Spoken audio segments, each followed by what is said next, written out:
ভগবান শ্রীকৃষ্ণের হাতে যে শঙ্খটা থাকে, তবে শঙ্খ তিনি পরে থাকেন না, শঙ্খটা বাজানোর জন্য হাতে রাখেন। কেন শঙ্খটা তিনি হাতে রাখতেন? এই শঙ্খটা শ্রীকৃষ্ণ পেলেন কোত্থেকে, তারও একটা কাহিনী আছে। শ্রীকৃষ্ণের শঙ্খটার নাম কি? অন্য তারও একটা নাম আছে। দেখি কজন বলতে পারেন শ্রীকৃষ্ণের শঙ্খটার নাম কি? হ্যাঁ, বেশ কয়েকজন দেখলাম উত্তর দিয়েছেন, খুব ভালো লাগলো। কারণ এই পাঞ্চজন্য শঙ্খ যে নামটা আপনারা বললেন, পাঞ্চজন্য, যারা জানেন না তারা মুখস্থ করে নিন। পাঞ্চজন্য, পাঞ্চজন্য শঙ্খ। পাঞ্চজন্য শব্দটা এসেছে পঞ্চজন থেকে। তবে এখানে পঞ্চজন মানে পাঁচজন নয়, একটা লোকেরই নাম ছিল পঞ্চজন। বেশ মজার ব্যাপার, মানুষ একটা, তার নাম পঞ্চজন। তবে সেই লোকটা খুব বদমাশ প্রকৃতির লোক ছিল। পঞ্চজন নামে একজন অসুর ছিল। সে করেছিল কি, মুনি ঋষিদের যজ্ঞ লণ্ডভণ্ড করে দিয়ে, মানুষের ক্ষতি সাধন করে দিয়ে, সমুদ্রের মধ্যে ওই শঙ্খটার ভিতরে গিয়ে লুকিয়ে থাকত। ওই শঙ্খর ভিতরে লুকিয়ে থাকতো পঞ্চজন অসুর। অসুরের নাম পঞ্চজন। আর সেই পঞ্চজন অসুর যখন সমুদ্রের ভিতরে গিয়ে লুকিয়ে, মানে আন্ডারগ্রাউন্ড একটা, সেই যেমন দেশের নেতারা করে না, আন্ডারগ্রাউন্ডে থাকা যুদ্ধের সময়। আমরা এখন তো শুনতে পাচ্ছি পেপারে, নেতানিয়াহু আন্ডারগ্রাউন্ডে। তারপরে ওই যে যিনি মারা গেলেন কিছুদিন আগে লেবাননে, কি নাম যেন, হামাসের কর্ণধার ছিলেন, হ্যাঁ হ্যাঁ লাদেনও ছিলেন বাংকারের মধ্যে, বাংকারের তলায় থাকে যুদ্ধ যখন কেউ থাকে। ঠিক তেমনি পঞ্চজন অসুর, যে অসুরটার নামই পঞ্চজন, সে যুদ্ধ করে লুকিয়ে থাকতো সমুদ্রের ভিতরে। বা সমুদ্রের ভিতরে গিয়ে তো যুদ্ধ করার ক্ষমতা কারণ নেই। সে ওই একটা বুদ্ধি বার করেছিল যে সমুদ্রের তলায় গিয়ে আমি শঙ্খের ভিতর লুকিয়ে থাকবো। তো ভগবান শ্রীকৃষ্ণ সেই অসুরকে বধ করে ওই শঙ্খটি নিয়ে চলে এসেছিলেন, এবং সেই শঙ্খটির একটি সংক্ষিপ্ত রূপ নাম দিয়েছিলেন পাঞ্চজন্য শঙ্খ। সেই শঙ্খ ভগবান শ্রীকৃষ্ণের হাতে থাকত, এবং এই পাঞ্চজন্য শঙ্খ তিনি হাতে রাখতেন কেন না, যখন তখন যুদ্ধ ঘোষণা করে দিতে পারতেন। ভগবান শ্রীকৃষ্ণের হাতে শঙ্খ ওই আরতির মঙ্গলধ্বনি হিসেবে ছিল না, যখনই দরকার হবে যুদ্ধ ঘোষণা করতে হবে। কারণ অশান্তি এমন ভাবে তৈরি হয়, যুদ্ধের জন্য প্রস্তুত থাকতে হয়। আমরা থাকি না, সেই জন্য বারবার আমরা বিদেশিদের পদানত হয়েছি। আমরা শ্রীকৃষ্ণের শেখানো যুদ্ধ ভুলে গেছি। আমরা বুদ্ধদেবের প্রেমের বাণী, শান্তির বাণী এত বেশি করে অনুসরণ করে ফেলেছি যে আমরা বারবার বিদেশিদের কাছে পদানত হয়ে গেছি। আমরা যদি শ্রীকৃষ্ণের বাণী শুনতাম, তাহলে আমাদের এতবার বিদেশিদের কাছে পদানত হতে হতো না। কি মুঘল, আর কি ইরান তুরানের লোকেরা, আর কি ব্রিটিশরা, সবাই আজকে আমাদের পদানত থাকতো যদি আমরা শ্রীকৃষ্ণের বাণী অনুসরণ করতাম। আমরা শ্রীকৃষ্ণের বাণীটা একটু কম অনুসরণ করেছি, আর বুদ্ধদেবের বাণীটা একটু বেশি অনুসরণ করে ফেলেছি। এইখানে আমাদের একটু মানসিক দ্বন্দ্ব তৈরি হয়ে গেছে। যুদ্ধ ভুলে গিয়ে যদি কেউ শান্তির বার্তা প্রচার করে, তার কথা কেউ শুনতে চায় না, তাকে লোকে কাপুরুষ মনে করে। যুদ্ধের ক্ষমতা থাকবে অথচ শান্তির বাণী প্রকাশ করবে, তার কথা লোকে শুনতে বাধ্য হয়। মনে করুন আমার যুদ্ধ করার ক্ষমতা আছে, কিন্তু আমি সবসময় শান্তির কথা বলছি, যুদ্ধ আমি করছি না, তবে তো লোকে আমার কথা শুনবে। আর আমার যুদ্ধ করার ক্ষমতাই নেই, আপনি একটা থাপ্পড় আমাকে দিলে আমার আর কিছু করার নেই, তাহলে আমার মুখে শান্তির বাণী কেউ শুনবে? আপনি যদি আমাকে একটা থাপ্পড় দেন, আমার যদি দুখানা থাপ্পড় দেওয়ার ক্ষমতা থাকে, তবে তো আমার মুখে শান্তির বাণী লোকে শুনবে। তা নাহলে আপনি আমায় থাপ্পড় দিয়েই চলেছেন, আর আমি বলছেন শান্তি চাই, শান্তি চাই, শান্তি চাই। লোকে কেন শুনবে আমার কথা?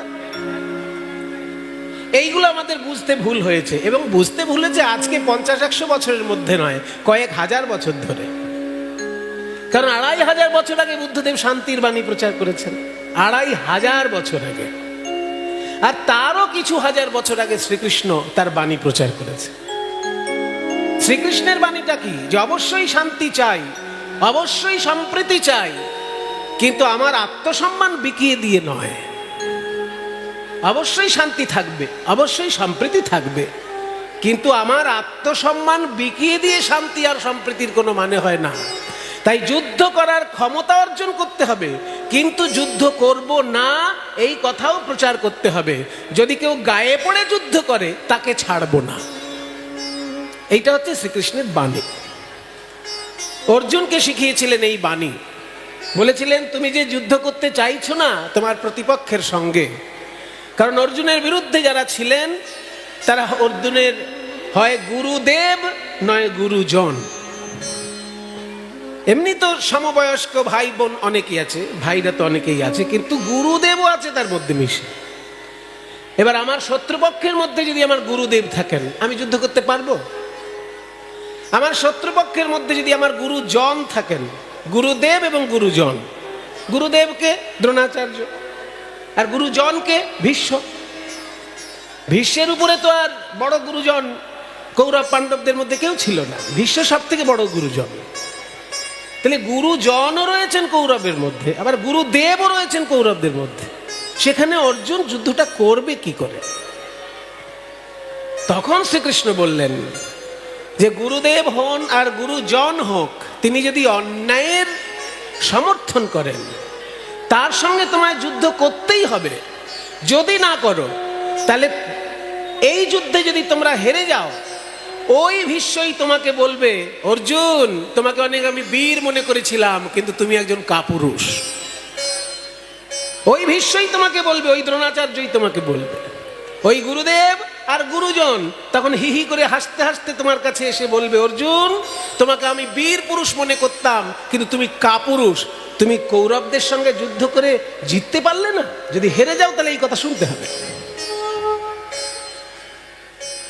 কাজেই অন্যায়ের পক্ষে যদি গুরুদেবও থাকে তার সঙ্গে যুদ্ধ করতে হবে, গুরুজন যদি থাকে তার সঙ্গে যুদ্ধ করতে হবে।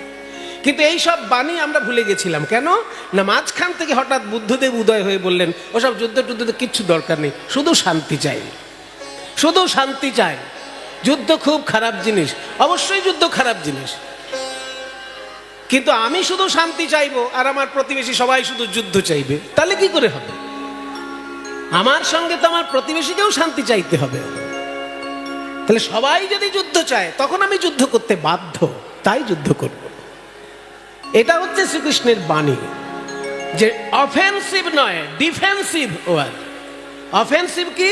কাউকে অকারণে আক্রমণ করা, আর ডিফেন্সিভ কি? কেউ আক্রমণ করলে তাকে প্রতিহত করা।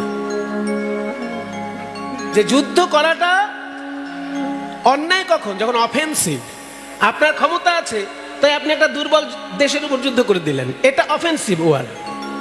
কারণ আপনার ক্ষমতা দেখিয়ে আপনি দুর্বল দেশটাকে জয় করে নিলেন, এটা অন্যায়। কিন্তু একটা শক্তিশালী দেশ যদি একটা দুর্বল দেশকে অন্যায় করো যুদ্ধ করে, তখন সেই দুর্বল দেশটা যদি শক্তিশালী দেশের বিরুদ্ধে যুদ্ধ করে তার হচ্ছে ডিফেন্সিভ ওয়ার। কারণ যুদ্ধটাকে প্রতিহত করার জন্য তাকে যুদ্ধ করতে হচ্ছে। তাই সনাতন ধর্মের শিক্ষা হচ্ছে বৈজ্ঞানিক, সায়েন্টিফিক। কারণ সনাতন ধর্ম বলছে না যে তুমি শুধু মার খেয়ে যাও আর শান্তির বাণী প্রচার করে যাও।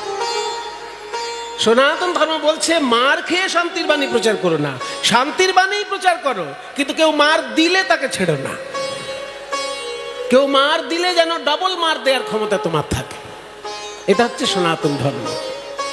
কিন্তু ভগবান শ্রীকৃষ্ণের সেই বাণী আমরা শুনিনি, আমরা বুদ্ধদেবের বাণী একটু বেশি শুনে ফেলেছি, সেই জন্য আমাদের এই অধঃপতন। তা নাহলে পশ্চিমা শক্তির কাছে আমাদের হারতে হবে, এটা কোনোদিন ভারতবাসী ভাবতেই পারেনি। অর্জুনের দেশ, ভীমের দেশ এই ভারতবর্ষ। তাই শ্রীকৃষ্ণের হাতে একটা শঙ্খ থাকতো, যে অন্যায় যেখানেই দেখবো আমি কিন্তু শঙ্খ বাজিয়ে দেবো। আর শঙ্খ বাজালেই আমার কথা যারা শোনো তারা সঙ্গে সঙ্গে যুদ্ধের জন্য প্রস্তুত হয়ে যাবে, যুদ্ধের জন্য তোমরা রীতিমতো প্রস্তুত হয়ে যাবে। শঙ্খধ্বনি তখন আরতির অঙ্গ হিসেবে ব্যবহার হতো না, যুদ্ধ ঘোষণা হিসেবে ব্যবহার হতো। আপনারা মহাভারতের যদি কেউ সিরিয়াল দেখে থাকেন টিভিতে, সেই সময় দেখবেন। এখন তো সব ইউটিউবে পাওয়া যায়, মহাভারতের সিরিয়াল এখন ইউটিউবেও দেখতে পাওয়া যায়। দেখবেন যেদিনই যুদ্ধ ঘোষণা হচ্ছে অমনি শঙ্খ বাজিয়ে হচ্ছে, যুদ্ধ শেষ হচ্ছে সেটাও শঙ্খ বাজিয়ে শেষ হচ্ছে। কাজেই ভগবান শ্রীকৃষ্ণের বাণী খুব সায়েন্টিফিক, যে তুমি যুদ্ধ করবে না, নট অফেন্সিভ, কিন্তু ডিফেন্সিভ তোমাকে থাকতেই হবে। কেউ যদি তোমার প্রতি অন্যায় করে তাকে তুমি ছেড়ে কথা বলবে না। তাই ভগবান শ্রীকৃষ্ণের হাতে থাকে সেই শঙ্খ। মাতৃজাতির মধ্যে দরকার সেই শক্তি। যদি মাতৃজাতির মধ্যে ওই শঙ্খ নিয়ে ওই শক্তি জেগে যায়, তাহলে আরজিকরের ঘটনা আর বারবার ঘটবে না। যে শঙ্খ ভগবান শ্রীকৃষ্ণের হাতে যে কারণে ছিল, সেই শঙ্খই মাতৃজাতির হাতে আছে, কিন্তু অলংকার হিসেবে আছে, যুদ্ধ ঘোষণা হিসেবে নয়। স্বামীর মঙ্গল কামনায় একটা মঙ্গল চিহ্ন হিসেবে শঙ্খ মায়েদের হাতে আছে, কিন্তু শ্রীকৃষ্ণের হাতে শঙ্খ ছিল যুদ্ধ ঘোষণার জন্য, ন্যায়ের পক্ষে অন্যায়ের বিরুদ্ধে যুদ্ধ ঘোষণার জন্য, শান্তির পক্ষে অশান্তির বিরুদ্ধে যুদ্ধ ঘোষণার জন্য। আর এই বোধ থেকে যদি শঙ্খ পরা কোনো মায়ের মধ্যে চলে আসে যে আমার এই শঙ্খ হচ্ছে শ্রীকৃষ্ণের শঙ্খ, যেখানে অন্যায় দেখবো সেখানে তেড়ে ফুড়ে লড়াই করব, এটা যদি মায়েদের মধ্যে একবার জেগে যায়, তাহলে কিন্তু আরজিকরের মতন পাশবিক ঘটনা আর বারবার ঘটবে না। সেই জন্য জাগরণ দরকার। মাতৃজাতি কেন এগুলো করছেন সেটা জানা দরকার। আপনারা জানেন অনেকেই, কিন্তু যদি নাও জানেন তাহলে কীর্তনের আসর থেকে সেগুলো আপনারা জ্ঞান অর্জন করে নিতে পারেন, যে ভগবানের হাতে রয়েছে এই শঙ্খ। এই আমি শঙ্খ পড়ছি শুধু অলংকার হিসেবে নয়, আমার হাতের শঙ্খ হচ্ছে ভগবানের হাতের শঙ্খ। আর ভগবান কি বলেছেন?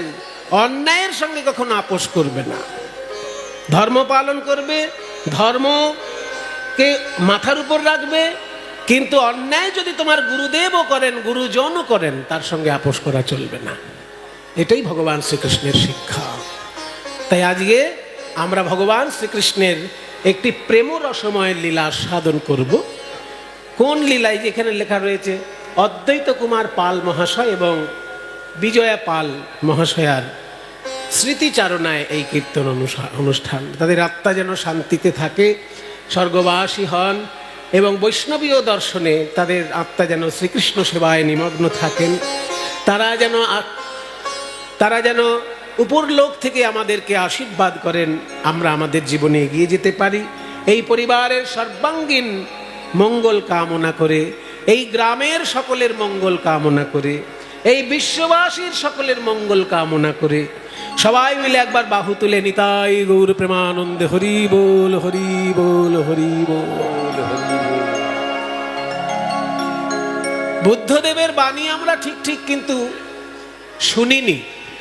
বুদ্ধদেবের সব থেকে গুরুত্বপূর্ণ বাণী যেটা ছিল সেটা হলো মধ্যপন্থা অবলম্বন, মধ্যম পন্থা। আজকে আমরা আপনাদের সংক্ষেপে একটা কথা বলি। বুদ্ধদেব বলেছেন কোন জিনিসের একদম শেষ মাথায় পৌঁছে যাওয়া ঠিক না, সমস্ত কিছুর মধ্যপন্থা অবলম্বন করা সাধারণ মানুষের উচিত। অসাধারণ মানুষের জন্য হয়তো আলাদা কোনো বিধি ব্যবস্থা থাকতে পারে, কিন্তু সাধারণ মানুষের খুব বেশি কঠোর বৈরাগ্য। সাধারণ মানুষ যদি দুদিন করতে যায়, তৃতীয় দিনে অসুস্থ হয়ে হাসপাতালে ভর্তি হবে। সেই জন্য খুব কঠোর বৈরাগ্য সাধারণ মানুষের দ্বারা সম্ভব নয়। রূপ গোস্বামী, সনাতন গোস্বামীর কথা আলাদা, ওনাদের যা জীবনচরিত লেখা আছে সেই শুনলে তো অবাক হতে হয়। বলছে এক এক বৃক্ষতলে এক এক রাত্রিবাস। আমরা পারবো? একটা গাছের তলায় একদিন থাকবেন। মাধবেন্দ্রপুরের এরকম বৈরাগ্য ছিল, তিনি একটা গাছের তলায় দুদিন থাকতেন না। যদি সেই গাছের প্রতি মায়া তৈরি হয়ে যায়, যদি মায়ার বন্ধন তৈরি হয়ে যায়, ওই জন্য একটা গাছের তলায় একটা রাত্রি থাকবে, দ্বিতীয় দিন অন্য কোনো গাছে, অন্য কোনো গ্রামে। আর রঘুনাথ দাস গোস্বামীর কথা তো বলারই নেই। বলছে দিন রাত স্মরণ মননে থাকতেন, আবার যখন ঘুমিয়ে পড়তেন স্বপ্নেও রাধা কৃষ্ণের স্মরণ মনন করতেন। হরিদাস ঠাকুর কেমন? দিন রাত 3 লক্ষ নাম জপ করছেন, হরে কৃষ্ণ কৃষ্ণ কৃষ্ণ হরে হরে, হরে রাম রাম রাম হরে হরে। এই যে হরি নাম, তিনি দিন রাত 3 লক্ষ নাম এক দিনের মধ্যে। সহজ কথা। কত বড় বড় তপস্বী এনারা, এনাদের সঙ্গে যদি আমরা নিজেকে তুলনা করতে যাই তাহলে কিন্তু মহা বিপদ। এগুলো হচ্ছে এক্সট্রিম। ওনারা ওই রকম ক্ষমতা নিয়ে জন্মগ্রহণ করেন। আমি যদি চেষ্টা করতে যাই তাহলে হুচট খেতে হবে বারবার। তাই অতিরিক্ত বৈরাগ্য করতে গেলে তোমার হাসপাতালে ভর্তি হতে হবে, আবার অতিরিক্ত ভোগ করতে গেলেও তোমাকে হাসপাতালে ভর্তি হতে হবে। দুদিকেই হাসপাতাল। যদি অতিরিক্ত বৈরাগ্য তুমি চাও তাহলে হাসপাতাল, আবার অতিরিক্ত ভোগ তাহলেও হাসপাতাল। তাই বুদ্ধদেবের বাণীটা হলো মধ্যম পন্থা, অর্ধেকটা বৈরাগ্য অর্ধেকটা ভোগ। এটা যদি তোমার জীবনে একবার তুমি অনুসরণ করতে পারো তাহলে দেখবে তোমার অন্তত সংসার জীবন সুখে শান্তিতে তুমি পরিপূর্ণরূপে পার করে নিতে পারবে। ঠিক আছে, খাওয়া দাওয়া ভালো করেই করো, কিন্তু একাদশী যেদিন করছো ঠাকুরের নামে উপোস করো। ওইখানে একটু বৈরাগ্য হয়ে গেল তোমার, ওইখানে একটু তোমার বৈরাগ্য হয়ে গেল। যখনই এরকম মনে হবে যে আমি একটু ভোগের মধ্যে বেশি চলে যাচ্ছি, অমনি নিজেকে সেখান থেকে গুটিয়ে নাও। আমার নিজের কথাই একদিন বলছি আপনাদেরকে। দেখছিলাম যে বেশ মোটা হয়ে যাচ্ছি হালকা হালকা। তো তখন হলো কি যে মুখে একটা ঘায়ের মতন হলো, কিছুই খাওয়া যাচ্ছে না। যা খেতে যাচ্ছি তাতেই গিয়ে যেইখানটা ঘা হয়েছে সেইখানেই লাগছে। কি মানে আশ্চর্য এইসব ব্যাপার হলো, তাই না? দেখবেন ব্যথা যেখানে হয় ওইখানেই যেন বারবার ব্যথা লাগে। তো এবার খাবার খেতে গিয়ে দেখছি মুখের একটা জায়গায় একটা ফুসকুড়ি মতন হয় ভিতরে, আর যে খাবারই খাই সে ওইখানে গিয়েই লাগে। তখন আমি গিন্নিকে বললাম, তুমি এক কাজ করো, এই ঘা মুখের যতদিন না সারছে আমি কোনো খাবার খাবো না, বিনা চিনির পায়েস করে দেবে একটু করে। তো দুপুরেও এক বাটি পায়েস খাচ্ছি আর রাতেও এক বাটি পায়েস খাচ্ছি, সারা 24 ঘন্টার মধ্যে চাও খাচ্ছি না, কিছুই খাচ্ছি না, নাথিং। শুধু দুপুরে এক বাটি পায়েস। কেন? এইটা আমি অনুসরণ করলাম কোত্থেকে? জৈন সাধুদের দেখে। জৈন সাধুদেরকে দেখেছি যারা একেবারে উলঙ্গ থাকেন এবং খুব ভালো ভালো জ্ঞানের কথা বলেন। জৈন সাধুরা 2 রকমের, এক ধরনের আছেন পুরো উলঙ্গ থাকেন, আর এক ধরনের আছে সাদা পোশাক পরেন। যারা উলঙ্গ থাকেন তাদেরকে বলে দিগম্বর, আর যারা সাদা পোশাকের জৈন সাধু এরা গুজরাটে, রাজস্থানে ওই এলাকায় বেশি এনাদের ধর্মটা প্রচারিত আছে। সারা ভারতেই ছিল এককালে, কিন্তু এখন সীমিত সংখ্যক জৈন দেশে বাস করছেন। তো সেই সাধুদের মধ্যে একটা আছে, তারা কিন্তু হাত পেতে চাইবেন এবং যে সংসারী লোক দান করবে ওই হাতে যতটুকু খাবার ধরে সেইটুকুই খায় তারা। পুরো থালা সাজিয়ে একেবারে চর্বচস্য লেজ্জ পেয়েও ওই রকম খাবে। হাতে যতটুকু ধরলো ওইটুকুই খেয়ে সাধুর খাওয়া হয়ে গেল। তাই আমি ভাবলাম জৈন সাধু যদি এরকম একটুখানি খাবার খেয়ে থাকতে পারে, আমি কেন পারি? আমি তখন বললাম যে শুধু পায়েস, তাতে চিনি থাকবে না, দুধ আর ভাত, হ্যাঁ পায়েসের মতো মাখামাখি। তা সে মুখে দেখছি কোথাও লাগছে না, বেশ মুখে দিচ্ছি আর পেটে চলে যাচ্ছে সুন্দরভাবে, হ্যাঁ কোথাও লাগছে না, কিছু না। বেশ 3 দিন কাটিয়ে দিলাম, দেখলাম 3 দিনের মধ্যে ও ঘাও শুকিয়ে গেল আর আমি যেন একটু রোগা হয়ে গেলাম। এইটা যদি বারবার আমরা করতে পারি, ওই একদিন একবার করে ফেলেছি তাই, কিন্তু যদি বারবার এরকম আমরা করতে পারি তাহলে দেখব যে শ্রীকৃষ্ণও যা বলছেন সেটাও যেমন ঠিক, বুদ্ধদেবও যা বলছেন সেটাও ঠিক। বুদ্ধদেব বলছেন মধ্যপন্থা অবলম্বন করবে। কঠিন বৈরাগ্য অবলম্বন করতে গিয়ে হাসপাতালে ভর্তি হয়েও না, আবার তীব্র ভোগ বাসনার মধ্যে ডুবে গিয়ে হাসপাতালে ভর্তি হয়েও না। না কঠিন বৈরাগ্য না তীব্র ভোগ, মাঝখানে থাকো, যেটুকু প্রয়োজন ভোগ, বাকিটা ত্যাগ, এর মধ্যে দিয়ে জীবন কাটা। এটা বুদ্ধদেবের প্রধান বাণী। আর শ্রীকৃষ্ণও তাই বলছেন। বৈরাগ্য আসে কোথা থেকে? শ্রীকৃষ্ণ নিজে বলেছেন। বৈরাগ্যের বাণী শ্রীকৃষ্ণের মধ্যে পাওয়া যায়। গীতার পাতা উল্টে দেখুন যে বৈরাগ্য পাবো কোথা থেকে। অর্জুন যখন বলল না যে হে কৃষ্ণ, আমার এই মনটাকে কিছুতেই আমি নিয়ন্ত্রণ করতে পারছি না, তখন চঞ্চলং হি মনঃ কৃষ্ণ প্রমাথি বলবৎ দৃঢ়ম তস্যাহং নিগ্রহং মন্যে বায়োরিব সুদুষ্করম। শ্রীকৃষ্ণকে অর্জুন বলছে এই কথাটা, যে চঞ্চলং হি মনঃ, আমার মনটা খুব চঞ্চল, প্রমাথি এ বেটা গোয়ার টাইপের, যা বলে তাই করে, আমার কথা শোনেই না আমার মন। বলবৎ, আবার বলবান। শরীরের থেকে কিন্তু মন বেশি বলবান। এই কথাটা আপনারা যদি না মানেন তাহলে একবার হিমালয়ে যাবেন। আমি যখন হিমালয়ে দর্শনে গেছিলাম, ওই কেদারনাথ দর্শন, বদ্রীনারায়ণ দর্শন সব করে এসেছি মাকে সঙ্গে নিয়ে। মা, স্ত্রী, কন্যা তিনজনকেই সঙ্গে নিয়ে তীর্থ দর্শন করেছি। তীর্থ দর্শন যখন করবেন শুধু নিজে করে চলে আসবেন না, যে কজনকে পারবেন সঙ্গে নিয়ে যাবেন।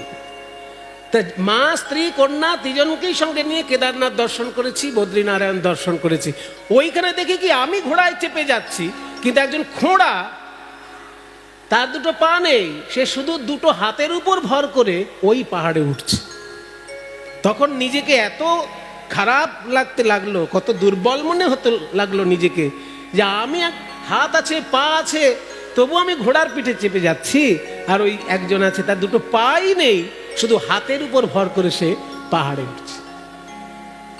তখন আমি বুঝলাম যে ধর্ম পালন শুধু শরীরের দ্বারা হয় না, মনের জোরে হয়। ওই লোকটির পা নেই, কিন্তু মনের জোরে সে পাহাড়ে উঠছে, মনের জোরে। তাই অর্জুন বলছে কৃষ্ণকে, আমার মনটা কেমন জানো? বলবৎ, মানে শরীরের থেকেও বলবান মন। দৃঢ়ম, মন হচ্ছে খুব শক্ত। মনকে ধরা যায় না বটে, কিন্তু মন খুব শক্ত জিনিস। তস্যাহম নিগ্রহম, সেই মনটাকে নিয়ন্ত্রণ করা, মন নিয়ে আমি মনে করি বায়রিব সুদুষ্করম, ভয়ঙ্কর তীব্র বাতাসকে যেমন নিয়ন্ত্রণ করা যায় না, তেমনি এই মনকেও নিয়ন্ত্রণ করা যায় না। যদি এখনই এখানে 50 কিলোমিটার বেগে ঝড় আসে, কেউ আর আপনারা শান্ত হয়ে কীর্তন শুনতে পারবেন? আর যদি 100 কিলোমিটার বেগে আসে, প্যান্ডেল ফ্যান্ডেল সব উড়িয়ে নিয়ে চলে যাবে। আর 200 কিলোমিটার যদি থাকে, দুর্বল বাড়িকে উড়িয়ে নিয়ে চলে যাবে। তাহলে 200 কিলোমিটার বেগের ঝড়কে যেমন আটকানো সম্ভব না, তেমনি এই মনের গতিকে আমি নিয়ন্ত্রণ করতে পারছি না। তস্যাহম নিগ্রহম, মন্যে মানে মনে করি, বায়রিব, ঝড়ের মতো, সুদুষ্করম, দুষ্কর ব্যাপার, ভয়ঙ্কর মারাত্মকভাবে দুষ্কর ব্যাপার এই মনকে নিয়ন্ত্রণ করা। তখন শ্রীকৃষ্ণ উত্তর দিচ্ছেন যে অর্জুন, মনকে নিয়ন্ত্রণ করা খুবই কঠিন, কিন্তু আমার যদি একটা কথা শোনো, দুটো উপায়ে মনকে নিয়ন্ত্রণ করা যায়। শ্রীকৃষ্ণ বলছে, বৈরাগ্যের কথা গীতার পাতাতেও রয়েছে, সেটাই দেখা যায়, অনেক আছে, আমি একটা উদাহরণ দিচ্ছি। তখন শ্রীকৃষ্ণ বলছেন কি, অসংশয়ং মহাবাহো মন দুর্নিগ্রহম চলম। অসংশয়ং মানে নিঃসংশয়ে তুমি ঠিক কথা বলেছ অর্জুন, তুমি ঠিক কথা বলেছ। এখানে অর্জুনকে অর্জুন বলেননি, মহাবাহু বলছে, মানে মহাবাহু। বাহু শব্দটাকে সম্বোধনে ওকার হয়, যেমন সাধু সম্বোধনে সাধো হয়, তেমনি বাহুটা বাহো, মহাবাহু। অর্থাৎ হে মহাবলশালী অর্জুন, এই মহাবাহু বলার উদ্দেশ্য কি? যে বাহুবল তোমার যতই থাকুক, মনের উপর নিয়ন্ত্রণ করা বাহুবলের কম্য নয়। সেই জন্য এটা একটুখানি খোঁচা মারা সম্বোধন আর কি, যে তুমি মহাবাহ, সাংঘাতিক জিম টিম করে একেবারে ফুলে ফেপে এসেছ, কিন্তু এই শক্তিশালী শরীরে মনকে যে নিয়ন্ত্রণ করতে পারবে এমন কোনো গ্যারান্টি নেই। এটা শ্রীকৃষ্ণ বলছেন অর্জুনকে। অসংশয়ং মহাবাহ মনা দুর্নিগ্রহম চলম। মন হচ্ছে দুর্নিগ্রহ, মানে মনকে নিয়ন্ত্রণ করা কঠিন, এবং চলম মানে চঞ্চল। মন হচ্ছে চঞ্চল এবং নিয়ন্ত্রণ করা সহজ নয়, কিন্তু অসম্ভব নয়। হ্যাঁ, মুশকিল হ্যায় লেকিন নামুমকিন নেই হ্যায়, এটা বলে না হিন্দিতে।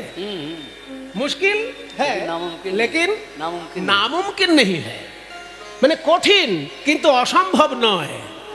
মনকে নিয়ন্ত্রণ করা কঠিন কিন্তু অসম্ভব নয়। এবার অসম্ভব নয় কেন, এইবার বলছেন কৃষ্ণ, দুটো কারণ, দুটো উপায়ে মনকে নিয়ন্ত্রণ করা যায়।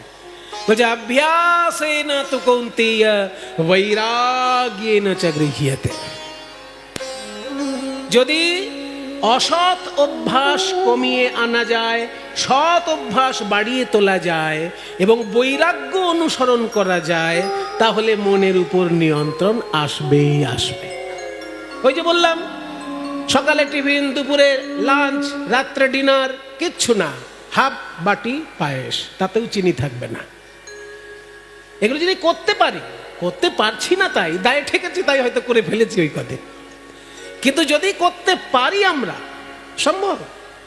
মনের উপর নিয়ন্ত্রণ সম্ভব যদি বৈরাগ্য সে অর্জন করতে পারে এবং ওই যে বললাম অসৎ অভ্যাসগুলো আস্তে আস্তে কমিয়ে ফেলা, সৎ অভ্যাসগুলো আস্তে আস্তে বাড়িয়ে ফেলা। মনে করুন আপনার রোজ 1 বোতল মদ খাওয়া অভ্যাস আছে, ঠিক আছে, খান। কিন্তু আপনি এই যে কীর্তনে শুনে গেলেন অসৎ অভ্যাস কমাতে হবে আর সৎ অভ্যাস বাড়াতে হবে, আপনি বাড়ি গিয়ে কি করবেন? 1 বোতলের জায়গায় 1 ছিপি কমিয়ে দেবেন। 1 মাস 1 ছিপি কমিয়ে মদটা খান। 1 ছিপি ভূতকে খাওয়াচ্ছেন মনে করে ঢেলে দিন। মানে ভূতগুলোও তো ঘুরছে মদ খাওয়ার জন্য। যেসব মাতালগুলো মরে ভূত হচ্ছে তারা মদ খাওয়ার জন্য ঘুরে বেড়াচ্ছে না। কাজে আপনি যখন খাবেন 1 ছিপি মাটিতে ঢেলে দেবেন, যেটা ভূত, মাতাল ভূত এসে খাক। তারপরে 1 মাস পর 2 ছিপি ঢেলে দেবেন, বাকি বোতলটা আপনি খাবেন। 2 ছিপি ভূতের উদ্দেশ্যে। শেষকালে আর মাঝে মাঝে কীর্তন শুনবেন, কীর্তন শোনাটা বাড়িয়ে দেবেন। যখন দেখবেন যে 1 ছিপি মদ কমিয়েছেন, তখন কীর্তন শোনা আধ ঘন্টা বাড়িয়ে দেবেন, আধ ঘন্টা কীর্তন শোনা বাড়িয়ে দিলেন। আবার যেই 2 ছিপি মদ কমালেন, তখন কি আধ ঘন্টা কীর্তনটা 1 ঘন্টা কীর্তনে নিয়ে চলে যান। মানে বদভ্যাস কমানো, সদভ্যাস বাড়ানো, এইটুকু যদি অভ্যাসে আনতে পারেন, তারপরে দেখবেন শেষে আপনার বোতলের মদ শুধু ভূতেই খাচ্ছে, আপনার আর খেতে ইচ্ছে হচ্ছে না। এসে যাবে, হয়ে যায় কারোর কারোর, কোনো কোনো ভাগ্যবানের হয়ে যায়। তাই ভগবান শ্রীকৃষ্ণ যেগুলো বলছেন সেগুলো শুধু গীতার পাতাতে থেকে যাচ্ছে, আর আমরা শুধু ধূপকাঠি দেখাচ্ছি গীতার পাতাতে। একবার পড়ে জীবনে সেগুলোকে আনার চেষ্টা করছি না। আমি কখনো কখনো একটু আনার চেষ্টা করেছি, তাতেই আমার জীবন ধন্য বলে মনে হচ্ছে। আপনাদেরও জীবন ধন্য হবে। আমি তেমন কিছুই পারি না, কিন্তু যেটুকুও পারি জানি আমার সাধু গুরু বৈষ্ণবের কৃপায়, আমার বাবা মার আশীর্বাদে হয়তো কিছু আমি পারি, কিন্তু সবটা পারি না। আপনারাও চেষ্টা করবেন, দেখবেন ভগবানের বাণী আমাদের মঙ্গলের জন্য এত কিছু তিনি লিখে রেখেছেন। বলছে সদভ্যাস বাড়াও আর বদভ্যাস কমাও, আর বৈরাগ্যেতে আস্তে আস্তে চলে এসো। তুমি এসি ঘরেই থাকো, কিন্তু 1 ঘন্টা অন্তত তুমি বাইরে গিয়ে রৌদ্রেও বসবে। 24 ঘন্টার মধ্যে 2 ঘন্টা যদি রৌদ্রে বসতে পারো, আর 22 ঘন্টা যদি এসিতে থাকো, তাহলে তোমার কোনো ক্ষতিই হবে না। কিন্তু রৌদ্রে তুমি একবারও বসলে না, শুধুই এসিতে থাকলে, তাহলে দেখবে তোমার আস্তে আস্তে কিন্তু শরীর একেবারে দুর্বল প্রকৃতির হয়ে যাবে। কাজে এসিতেও থাকো, আবার রৌদ্রেও বসো। এই দুটো সমান যদি কেউ করতে পারে, তবে তার মনের উপর নিয়ন্ত্রণ আসবে, বৈরাগ্য সাধনা সম্পন্ন হবে। ভগবান শ্রীকৃষ্ণের হাতে থাকে যে শঙ্খ, সেই শঙ্খ নিয়ে এই গ্রামের বেশিরভাগ মানুষের রুটি রুজি চলছে। এই শ্রীকৃষ্ণ এই শঙ্খ যে শুধু স্বামীর কল্যাণে স্ত্রীগণ হাতে পরেন তা নয়, কারণ শঙ্খ হাতে পরাটা ভারতবর্ষের কিন্তু সমস্ত রাজ্যে যে আছে তা নয়, কোনো কোনো রাজ্যে আছে শঙ্খ হাতে রাখা হয়। কাজেই স্বামীর কল্যাণে শঙ্খ হাতে পরা ছাড়াও মায়েরা অনেক কাজ করেন। স্বামীর কল্যাণের জন্য তারা ঈশ্বরের আশীর্বাদ পুত সিঁদুর কপালে নেন, যে সিঁদুরের মধ্যে 2 রকমের আশীর্বাদ মিশে থাকে। এক, ঈশ্বরের পুজোর কোনো অংশ হিসেবে, পুজোর প্রসাদী হিসেবে সিঁদুর সে সিঁদুরের মধ্যে মিশে থাকতে পারে। আবার অন্য কোনো সতী নারী দেখবেন অনেক সময় নিজের সিঁদুর অন্যজনকে দান করছে। তাহলে এই যে সিঁদুর শাখা মায়েরা হাতে ধারণ করেন, শাখা শিরে ধারণ করেন সিঁদুর স্বামীর কল্যাণে। কিন্তু মায়েদের এটা একটা খুব গর্বের বিষয়, শঙ্খ পরা শুধু স্বামীর কল্যাণ নয়, ভগবানের হাতে রয়েছে শঙ্খ, সেইটা মনে রাখতে হবে। আবার যেমন তেমন নয়, স্বয়ং শ্রীকৃষ্ণের হাতে শঙ্খ রয়েছে। তাই আজকে মহাপ্রভু কি করছেন? পূর্বলীলার ভাব অনুসারে বাঁশি বাজাচ্ছেন। মুরলী শব্দ করি, মুরলী শব্দ করি বদন, বদন বাজায়। ও মুরলী শব্দ করি, মুরলী শব্দ করি বদন, বদন বাজায়। গৌরাঙ্গ মহাপ্রভুর কথা বলতে গেলে এমন একটা কথা এখন বলবো, যারা গৌরাঙ্গ মহাপ্রভুকে খুব ভালোবাসেন তারা কিন্তু আমার উপর রাগ করতে পারেন, কিন্তু আমার করার কিছু নেই। পদাবলিতে যা আছে আমি তাই বলবো। তো পদ পড়ে যা পেয়েছি সেটাই তো বলবো। বলছে মহাপ্রভু আজকে পূর্বলীলার ভাব অনুসারে মুখ দিয়ে বাঁশির সুর বার করছেন। এখন মুখ দিয়ে বাঁশির সুর করাটা কেমন? এই মনে করুন কলেজের আশেপাশে যেসব অল্প বয়স্ক ছেলে মেয়েরা ঘুরে, বা সিনেমা হলের আশেপাশে যেসব অল্প বয়স্ক ছেলেরা থাকে, তারা মুখ দিয়ে একটা বাঁশির সুর বার করে না? মনে করুন একটা সুন্দর মেয়ে সেজে গুজে যাচ্ছে, আর পাশ থেকে একটা অল্প বয়স্ক ছেলে, মানে বাচ্চা নয়, কিশোর যুবক এইরকম যারা, তারা মুখ দিয়ে একটা আওয়াজ করলো বাঁশির মতো। ওটাকে কি বলে? সিটি দেওয়া, সিটি বা শীষ দেওয়া। তো এই যে শীষ বা সিটি এটা দিচ্ছে যুবক ছেলে, যখন দিচ্ছে তখন আমরা তাকে বকা দিচ্ছি। আর আজকে কীর্তনে বলছে মহাপ্রভু কিন্তু মুখ দিয়ে ওই আওয়াজ বার করছে। তাহলে আপনারা এখন লাঠিসোঁটা নিয়ে আসবেন না আমার উপরে? আমার করার কিছু নেই, পদাবলী বলছে। পার্থক্য তো একটা আছে। একটা ছোকরা ছেলে যদি মুখ থেকে ওই সুর বার করে, সে সাধারণত চটুল সিনেমার গানগুলো বাজায়, তাই না? চটুল ধরনের, চট করে যাতে কোমরটা দুলে যাবে সেই ধরনের একটা সিনেমার গান হয়তো সে মুখ দিয়ে বাজায়। কিন্তু মহাপ্রভু যে মুখ দিয়ে বাঁশির সুর বার করছেন, কোন সুর? এমন এমন কিছু সুর মহাপ্রভুর যুগ থেকে আজ অব্দি এসেছে বাবা বাংলার বুকে, যেগুলো একবার শুনলেই মনটা ভরে যায়, তাকে আর চটুল সুরে উন্মাদ করতে পারে না। সেরকমই তো একটা সুর বাজাবেন। ভজ শ্রীকৃষ্ণ, কহ শ্রীকৃষ্ণ, লহ শ্রীকৃষ্ণের নাম রে।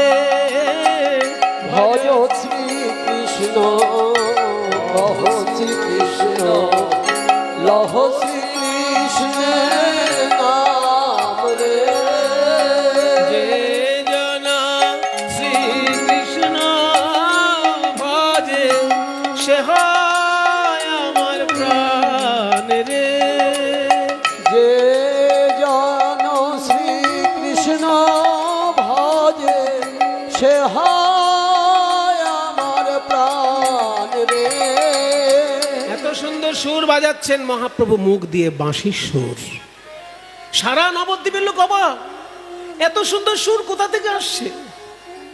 দিন গেলে হাসি কৃষ্ণ, যে বলে একবার রে, দিন গেলে হাসি কৃষ্ণ, যে বলে একবার রে, সে জন আমার হয়, আমি হই তার রে। সে জন আমার হয়, আমি হই তার রে। ভজ শ্রীকৃষ্ণ। মহাপ্রভুর মুখে এই সুর শুনে অবাক হয়ে যাচ্ছেন সবাই। নবদ্বীপের লোক এসে বলছে, ও নিমাই, ও নিমাই, একই সুর দিলে তুমি, আমরা সব সুর ভুলে যাচ্ছি এই সুর শুনে। তাই তোমার কাছে আমরা এই গান পেয়েছি, কৃষ্ণ নাম পেয়েছি, তাই আমরা কৃষ্ণ নাম যেমন করব তার সঙ্গে তোমার নামও গাইব। আমরা বলবো ভজ গৌরাঙ্গ, কহ গৌরাঙ্গ, লহ গৌরাঙ্গের নাম রে। ভজ গৌরাঙ্গ, কহ গৌরাঙ্গ, লহ গৌরাঙ্গের নাম রে। যে জন গৌরাঙ্গ ভজে, সে হয় আমার প্রাণ রে। জানা গো গৌরাঙ্গ ভজে, সে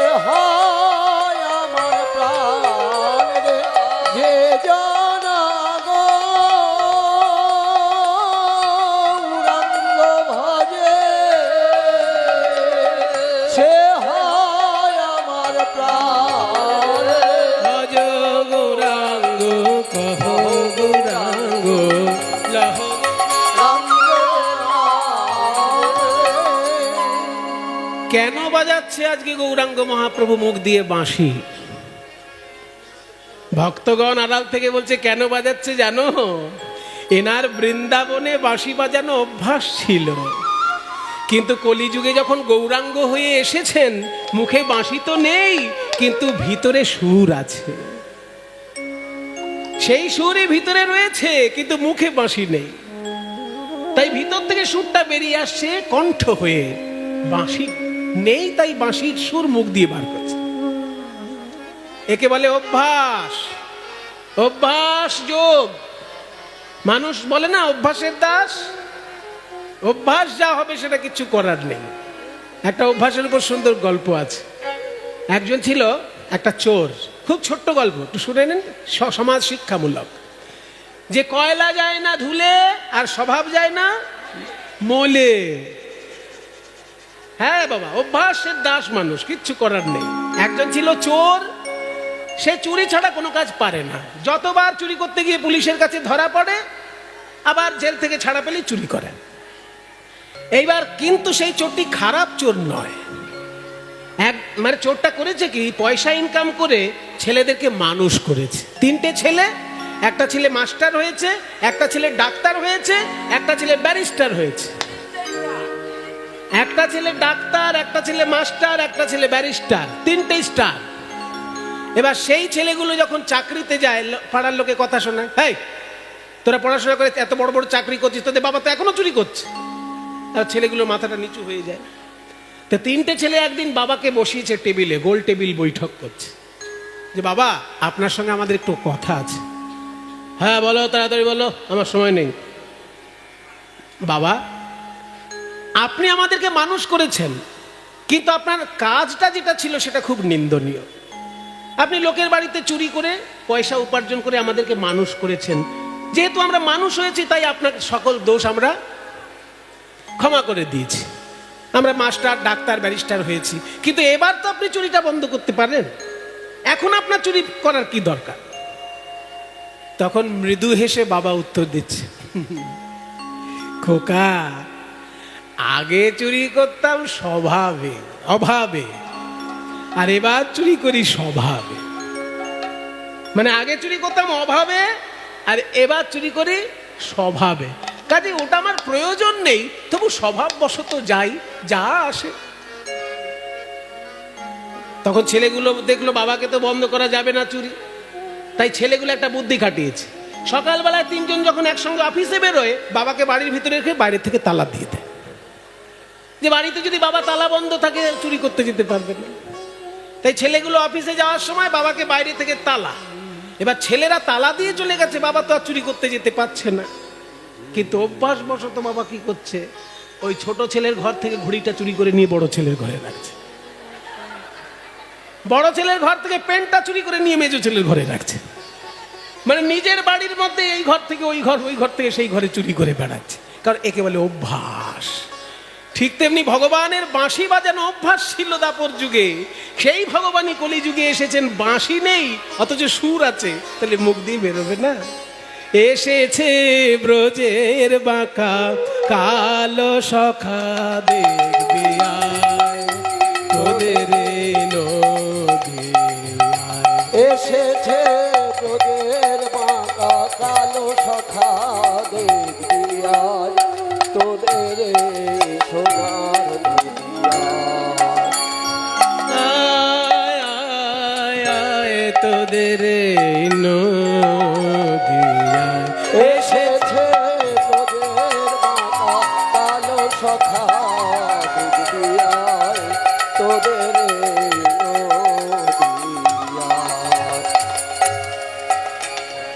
নাই নাই নাই আর তার কালো বরণ নাই।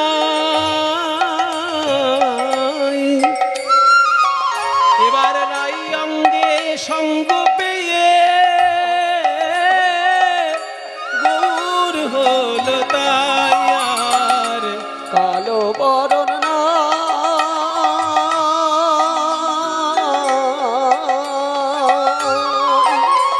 এবার রায় অঙ্গে সঙ্গ পেয়ে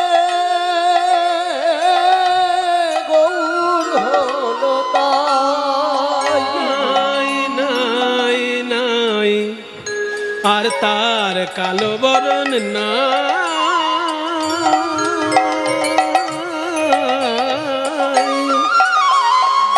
এবার রাই অঙ্গে সঙ্গ পেয়ে গৌর হল তাই। আর তার কালো বরণ না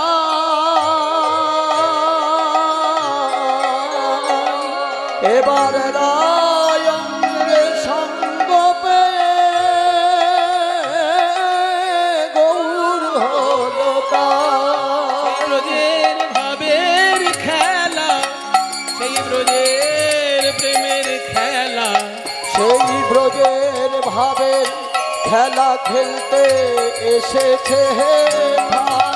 সেই ব্রজের ভাবের খেলা সেই ব্রজের রসের খেলা সেই ব্রজের ভাবের খেলা খেলতে এসেছে হে ভাই। এসেছে ব্রজের বাবা কালো সখা দিদিয়ায় তোদের এসেছে ব্রজের বাবা কালো সখা দিদিয়ায় তোদের এবার বলি প্রেমেতে ঋণী হয়েছে তারা তাই হাতের বাঁশি কেড়ে নিয়ে বিদায় দিয়েছে প্রেমেতে হয়েছে তারা তাই হাতের বাঁশি কেড়ে নিয়ে বিদায় দিয়েছে। ভারতীয় শাস্ত্র পৃথিবীর কাছে একটা নতুন কথা শুনিয়ে দিল গরিব মানুষ বড় লোকের কাছে ধার দেনা করে এটা শোনা যায় কিন্তু ভগবান ভক্তের কাছে ধার করে এই তো জীবনে প্রথম শুনছি। ভগবান ভক্তের হৃদয়ে যে প্রেম আছে সেই প্রেমটা নেবার জন্য তার কাছে ধার করেছে ঋণ প্রেম ঋণ ভাবা যায় কত উচ্চ স্তরের দর্শন। আমি ঋণ কার কাছে নেবো আমার কাছে না থাকলেই তবে তো একজনের কাছে ঋণ নেবো। ভগবানের হৃদয়ে প্রেম আছে ভক্তের হৃদয়েও প্রেম আছে কিন্তু ভগবান ভাবছেন ভক্তের হৃদয়ের প্রেমটা যদি আমি নিতে না পারি তাহলে আমি ঋণীর থেকে যাব আমার অভাব থেকে যাব। ওই জন্য রবীন্দ্রনাথ বলছেন না তাই তোমার আনন্দ আমার পর তুমি তাই এসেছো নিচে আমায় নইলে ত্রিভুবনেশ্বর তোমার প্রেম হতো যে মিছে। মানে আমার প্রেম যে আমার হৃদয়ের সম্পদ সেটা যদি তুমি না নাও তাহলে তুমিও পরিপূর্ণ রূপে সম্পূর্ণ হলে না। ওই জন্য ভগবান ভাবছেন যে আমার প্রেম তো আমার কাছে যা আছে আছে কিন্তু গোপী প্রেম কেমন আমি গোপী প্রেমের কাছে ঋণ নেব গোপীদের কাছে প্রেম ঋণ নেব। হে গোপীগণ আমাকে একটু প্রেম ধার দেবে কারণ তোমাদের প্রেমটা হচ্ছে আশ্রয় জাতীয় আর আমার প্রেম তো বিষয় জাতীয় দুটো দু রকমের প্রেম কিছু মনে করবেন না। এসব সূক্ষ্মাতি সূক্ষ্ম বিশ্লেষণ বৈষ্ণব আচার্যের সান্নিধ্য না পেলে এগুলো জানা যায় না শুধু বইপত্র পড়ে সব হয় না গুরুদেবের কৃপা চাই আর সঠিক বৈষ্ণবের সঙ্গ চাই।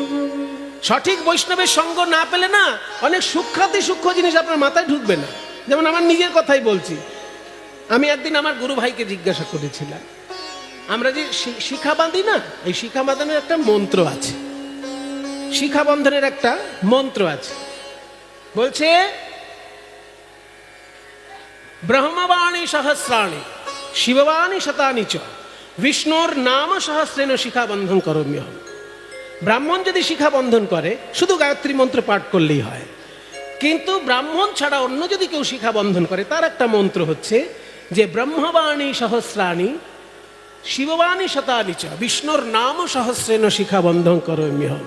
মানে ব্রহ্মার 1000 বাণী আমার হৃদয়ে থাক শিব ঠাকুরের 100টা বাণী আমার হৃদয়ে থাক এবং বিষ্ণু সহস্র নাম স্মরণ করে আমি শিখা বন্ধন করছি।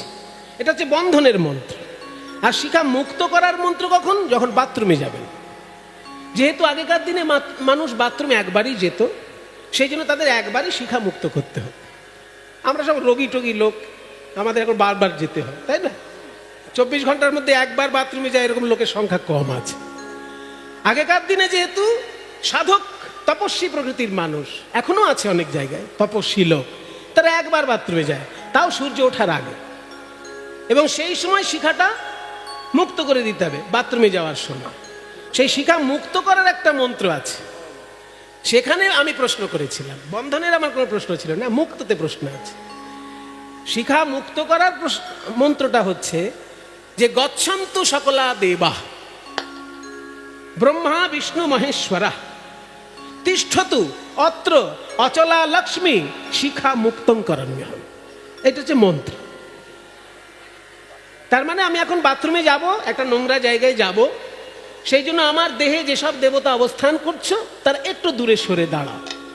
আমি স্নান টান করে আবার আসি, আবার আমার দেহে তোমরা এসো। এটা ভক্তের ভাব, নিজের দিক থেকে ভক্তের ভাব, যে যেহেতু বাথরুম একটা নোংরা জায়গা, সেই জন্য আমি ওখানে যাচ্ছি বলে দেবতাগণ যারা আছো আমার থেকে সরে যাও।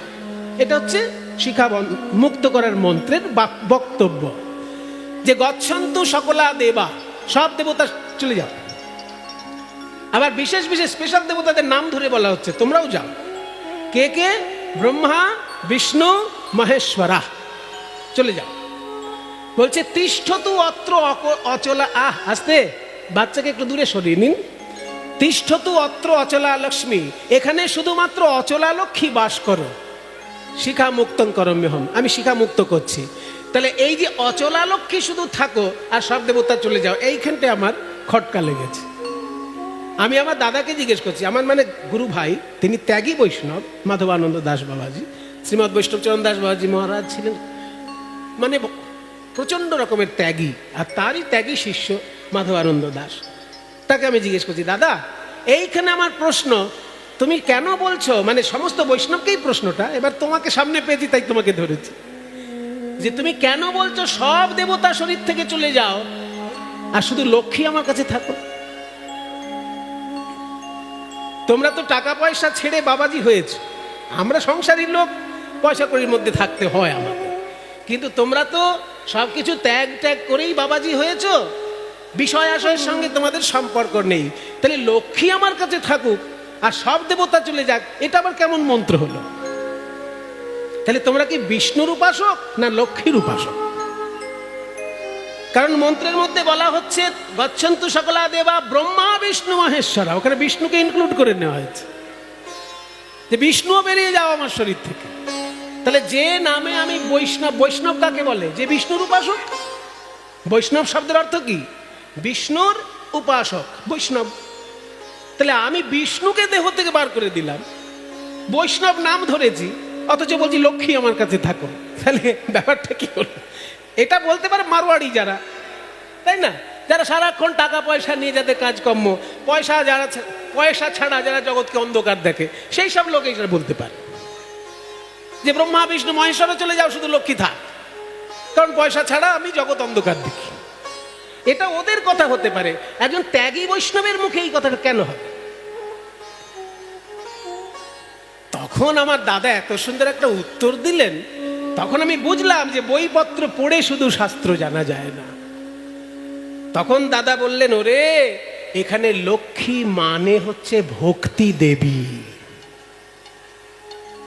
বিষ্ণু চলে গেলে যেতে পারে, কিন্তু বিষ্ণুর শক্তি কখনো আমাদেরকে ছেড়ে যায় না। শক্তি কখনো ছেড়ে যায় না, শক্তি মানুষের সঙ্গে থাকে, তাই মানুষ বেঁচে থাকে। মানুষের ভেতর থেকে শক্তি চলে গেলে মানুষ জড় পদার্থে পরিণত হয়। তাই বিষ্ণু চলে যায় কিন্তু বিষ্ণুর শক্তি যেতে পারে না। তাই বলছে সবাই যাক, কিন্তু বিষ্ণুর শক্তি যেন আমার কাছে থাকে। আর সেই শক্তিটা কি?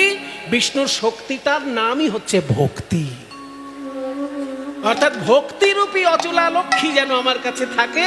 আপাতত দেবতারা বাইরে থাকুন, আমি যখন স্নান টান করে আবার বাইরে আসব, এই ভক্তিই আমাকে সমস্ত দেবতাকে আবার টেনে এনে দেবে।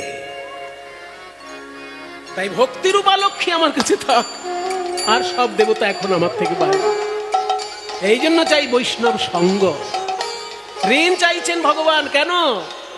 যে আমার প্রেমের বড় অভাব, কারণ যে প্রেম আমার কাছে আছে তার নাম বিষয় জাতীয় প্রেম, আর গোপীদের হৃদয়ে যে প্রেম আছে সেই প্রেমটার নাম আশ্রয় জাতীয় প্রেম। আমি একটু প্রেম ভিক্ষা চাই, ভিক্ষা না ধার চাই, পরে মিটিয়ে দেবো। তখন গোপীগণ বললেন যে ধার দেব একটা চোরকে? হ্যাঁ গো, চোরকে কেউ ধার দেয়? ভদ্রলোক হলে দেওয়া যেত। ধার দেওয়া, আরে ভদ্রলোককেই ধার দিতে চায় না লোকে। আমি যদি কাউকে বলি 10,000 টাকা আমায় ধার দিন, তো তখন লোকে কি বলবে? দেবো মশাই, কিন্তু আপনি সোনার আংটিটা আমার কাছে রাখুন, তাই না? তাহলে সোনার আংটি বন্ধক রাখলে তবে 10,000 টাকা ধার পাওয়া যাবে। তা গোপীরাও শ্রীকৃষ্ণকে তাই শুনিয়ে দিল যে আমরা প্রেম ধার দিতে পারি, তোমার বাঁশিটা বন্ধক রাখো। যতক্ষণ না তুমি প্রেম ঋণ শোধ করছো কলিযুগে গিয়ে, যখন কলিযুগে গৌরাঙ্গ হয়ে আচণ্ডালে দ্বারে দ্বারে এই প্রেম বিতরণ করবে, তবে আমাদের ধার শোধ হবে। যদি সেটা না করো, যতক্ষণ সেটা না করছো, ততক্ষণ এই বাঁশি আমাদের কাছে থাকবে। প্রেমেতে ঋণী হয়েছে তারা তাই হাতের বাঁশি কেড়ে নিয়ে বিদায় দিয়েছে। হয়েছে তারা তাই হাতের বাঁশি কেড়ে নিয়ে বিদায় দিয়েছে। রাধা নাম সাধবে কিসে, বাঁশি নাই নাম সাধবে কিসে, সাধের নাম সাধবে কিসে, বদনে তাই গুণ গায়। রাধা নাম সাধবে কিসে, বাঁশি নাই নাম সাধবে কিসে, সাধের নাম সাধবে কিসে, বদনে তাই গুণ গায়। এসেছে ব্রজের কালো সখা দেখিয়ায় তোদের এই নদিয়ায়। এসেছে ব্রজের কালো সখা দেখিয়ায় তোদের এই নদিয়ায়। ভগবান গোপীদের কাছে প্রেম ঋণ নিয়েছিলেন, সেই ঋণটা দাপর যুগে শোধ করতে পারেননি, তাই গোপীরা বাঁশি বন্ধক রেখেছিল আর বাঁশি ছাড়া ভগবানকে কলিযুগে পাঠিয়ে দিয়েছে। তাই গৌরাঙ্গের কাছে বাঁশি নেই, অথচ সুর আছে, তাই মুখ থেকে সুরটা বার করছে। এই এত যে সুর গৌর সুন্দর করছেন, সব থেকে বেশি অবাক কে হলো জানেন? পণ্ডিতের পাণ্ডিত্য দেখলে সাধারণ লোকে অবাক হয় ঠিকই, কিন্তু বেশি অবাক হয় পণ্ডিত লোক। সাধারণ লোক যদি পণ্ডিতের পাণ্ডিত্য দেখে অবাক হয়, সেটা খুব একটা আশ্চর্য ব্যাপার নয়, কিন্তু পণ্ডিত চট করে অবাক হয় না, কারণ জানে ওর যা জ্ঞান আছে আমারও সেই জ্ঞান আছে। কিন্তু যখনই একজন পণ্ডিত দেখে আমার থেকে দ্বিগুণ জ্ঞান এনার, তখন সেই পণ্ডিতও তার দিকে অবাক হয়ে তাকিয়ে থাকে। ঠিক তেমনি গৌরাঙ্গ মহাপ্রভু আজকে যখনই বাঁশি সুরে কণ্ঠ দিয়ে বার করছেন, মুখ দিয়ে বার করছেন, সবার আগে অবাক হলো গদাধর পণ্ডিত। পণ্ডিত গদাধর অবাক হয়ে বলছে, নিমাই, কঠিন কঠিন সংস্কৃত শ্লোক জলের মতো তুমি বুঝিয়ে দাও, এটা জানি, কিন্তু এত সুন্দর বাঁশির সুর কি করে বার করছো, এটা তো আমি পারছি না, আমাকে একটু শিখিয়ে দেবে? মুরলীর ধ্বনি, মুরলীর ধ্বনি, মুরলীর ধ্বনি শুনি প্রভুর প্রিয় গদাধর আইল রে। মুরলীর ধ্বনি, মুরলীর ধ্বনি শুনি প্রভু প্রিয় গদাধর আইল। এবার মুরলী শিখিব বলি, মুরলী শিখিব বলি বামে বামে দাঁড়াইল। ও মুরলী শিখিব বলি, মুরলী শিখিব বলি বাবে বাবে দাঁড়াইল। মহাপ্রভুর বাঁদিকে গিয়ে রাধারানীর ভঙ্গি নিয়ে বলে, একবার শিখাইয়ে দাও হে, আমায় শিখাইয়ে দাও হে, কেমন করে বাজাও বাঁশি শিখাইয়ে দাও হে, তুমি কেমন করে বাজাও বাঁশি শিখাইয়ে দাও হে, তুমি কেমন করে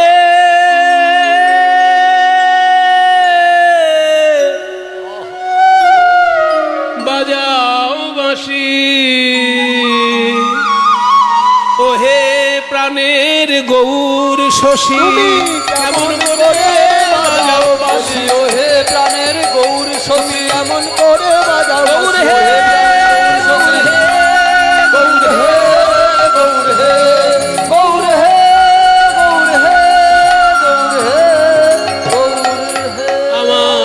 শিখাইয়ে দাও ও মুরলি শিখিব বলি মুরলি শিখিব বলি প্রভু বামে বামে দাঁড়াইল। পণ্ডিত লোক যদি কিছু আবিষ্কার করে আর কেউ যদি চট করে সেটা জানতে চায়, পণ্ডিত লোক জানিয়ে দেবে? চট করে জানিয়ে দেবে কি? যখন দেখবে আমার অনুগত তখন জানো। মনে করুন আমার কাছে কেউ যদি এসে বলে আমি একটু কীর্তন শিখতে চাই, জীবনে কীর্তনের আশেপাশে নেই, হঠাৎ কীর্তন শুনেছে, ভালো লেগে গেছে, ছেঁড়া প্যান্ট, মানে ওই যে আজকাল জিন্সের প্যান্ট হাঁটু বার করা এসব বেরিয়েছে না, ছেঁড়া জিন্সের প্যান্ট পরে এরকম ঠ্যাং নাচাতে নাচাতে কীর্তন শুনছে। কীর্তন শেষ হওয়ার পর আমার কাছে সুমন দা আপনার কীর্তনটা না হেভি লেগেছে, মায়ের একটু শিখিয়ে দেবেন আমাকে। তখন আমি হ্যাঁ ভাই আজকে থেকেই শুরু করে দিচ্ছি। বলবো আমি বলবো ভাই কীর্তন ভালো লেগেছে, এটা আমার সৌভাগ্য, কিন্তু তুমি কীর্তন শিখতে যখন আসবে তোমাকে কীর্তনের আদব কায়দা আগে শিখতে হবে। এই ছেঁড়া জিন্সের প্যান্ট পরে দাঁড়ালে কীর্তন শেখা হবে না। তুমি আগে ধুতি পরা অভ্যাস করো ভাই, কারণ তোমার পোশাক আশাক দেখে মানুষের যেন ভক্তি জাগে। তুমি এমন একটা পোশাক পরবে যে মানুষের ভক্তিটা নষ্ট হয়ে যাবে, সেই পোশাক অন্তত কীর্তন গান করো না, অন্য যা খুশি গান করো গে যাও। তাই আগে তুমি ধুতিটা পরে দাঁড়াতে শেখো, তারপর আমি তোমাকে নিশ্চয়ই কীর্তন শোনা। আমার কাছে যখন কীর্তন শিখতে আসবে ধুতি পরে আগে দাঁড়ানো শেখো, কারণ তুমি যদি কীর্তনের আসরে ধুতিটা ঠিক করে পরে দাঁড়াতে না পারো, ধুতির দিকে যদি তোমার বারবার মন থাকে, মন দিয়ে কীর্তন গাইতে পারবে? সেদিন আগে অভ্যাস করো এটা। তাই গদাধর বলছে যে প্রভু আমি বাঁশি শিখবো, গৌর সুন্দর বলছে শিখবো বললেই শেখানো যায় না, আগে আদব কায়দা জানা চাই। গদাধরের কথা শুনি প্রভু কহে হাসি হাসি, ও গদাধর আগে শেখো নাগর আলী, তারপরে শেখো বাঁশি। বলে নাগর আলী কি জিনিস? আরে নাগর আলী মানে নগরের সভ্যতায় যে অভ্যস্ত, অর্থাৎ স্মার্ট বয়। গ্রাম থেকে একজন যদি শহরে যায় তখন সে শহরের অনেক কিছু কালচার সে আস্তে আস্তে নিজের ভেতরে গ্রো করে। এই যে শহরের কালচারটা সে আস্তে আস্তে শিখলো, গ্রাম্য সভ্যতা থেকে নগরীয় সভ্যতায় সে অভ্যস্ত হলো। এই নগরীয় সভ্যতায় অভ্যস্ত যে ভদ্র ছেলে অভদ্র হলে চলবে না, সে যে একটা গুন্ডা হয়ে গ্রামে ফেরত আসে, কারণ নগরে আবার গুন্ডাও থাকে। সেজন্য গ্রাম থেকে নগরে গিয়ে যদি গুন্ডা হয়ে ফেরত এলো তাহলে কিন্তু সেটাকে ধরবো না আমরা। কিন্তু গ্রাম থেকে নগরে গিয়ে একটা ভদ্র ছেলে হয়ে, ভালো ছেলে হয়ে গ্রামে ফিরে এলো, তাকে আমরা বলবো নাগর, মানে নগরীয় সভ্যতায় অভ্যস্ত যে ছেলে, অর্থাৎ স্মার্ট বয়, হিরোইজম যার মধ্যে গ্রো করেছে সেই রকম ছেলে আমরা নাগর বলবো। তা আগে নাগর আলী শেখো, তারপর বাঁশি শেখাবো। বলে নাগর আলী শিখতে গেলে কি করতে হবে, বাঁশি শিখতে গেলে কি করতে হবে? তিনটে জিনিস করতে হবে। আগে দাঁড়াতে শেখো, আগে দাঁড়াতে শেখো, দাঁড়াতে শেখো, দাঁড়াতে শেখো, ত্রিভঙ্গি বঙ্কি মোঠামে দাঁড়াতে শেখো, ওই ত্রিভঙ্গ বঙ্কি মোঠামে দাঁড়াতে শেখো। আরে বাবা বাঁশি শিখবো, ত্রিভঙ্গ বঙ্কি মোঠামে কেন দাঁড়াবে? বলছে তিন জায়গায় বাঁকা হবে এমন ভাবে দাঁড়াতে হবে। কেন না, গাছে হেলান দিয়ে শ্রীকৃষ্ণ বাজি বাজাতেন। এবার গাছে হেলান দিলে হয় কি, যখনই আপনি হেলান দেবেন অমনি আপনার শরীরে তিন জায়গায় বেঁকে যাবে, ঘাড় বাঁকবে, কোমর বাঁকবে আর চরণ বাঁকবে। এই তিন জায়গায় বাঁকে বলে ভগবান শ্রীকৃষ্ণের ত্রিভঙ্গ বঙ্কিমোঠাম। ব্যাখ্যায় বলা হয়েছে ত্রিভঙ্গ কেন না, স্বর্গের দেবতাগণ ডাকছে, সেদিকে সাড়া দিতে গিয়ে এক অঙ্গ বাঁকা, মর্তের মানুষ ডাকছে, তাদেরকে কৃপা করতে গিয়ে আর এক অঙ্গ বাঁকা, আর পাতালের দৈত্যকুল নাগকুল ডাকছে, তাদের জন্য এক অঙ্গ বাঁকা, তিন অঙ্গ বাঁকা কৃষ্ণের। তাই তুমি ত্রিভঙ্গ বঙ্কিমোঠামে দাঁড়াও আগে। বলে কেন? কারণ শরীরের ভারটা তোমার গাছ নেবে, গাছে হেলান দিলেই ত্রিভঙ্গ হবে, আর শরীরের ভারটা তোমার গাছ নিয়ে নেবে, তখন আর শরীর নিয়ে তোমায় চিন্তা করতে হবে না, মন দিয়ে তুমি বাঁশিটা বাজাতে পারবে। তাই দাঁড়াতে শেখো, দাঁড়াতে শেখো, ত্রিভঙ্গ বঙ্কিমোঠামে দাঁড়াতে শেখো, ত্রিভঙ্গ বঙ্কিমোঠামে দাঁড়াতে শেখো।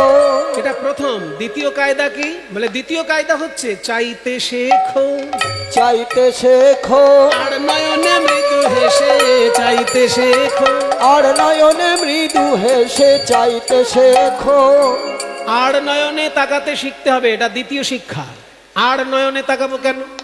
হ্যাঁ, বাঁশি শিখবো, মনে করুন কীর্তন গাইবো, কীর্তন শিখবো মশাই, আর চোখে কেন তাকাবো? বলে শোনো, শিল্পীদের আর চোখে তাকানো শিখতে হয়। কেন শিখতে হয়? কারণ আছে।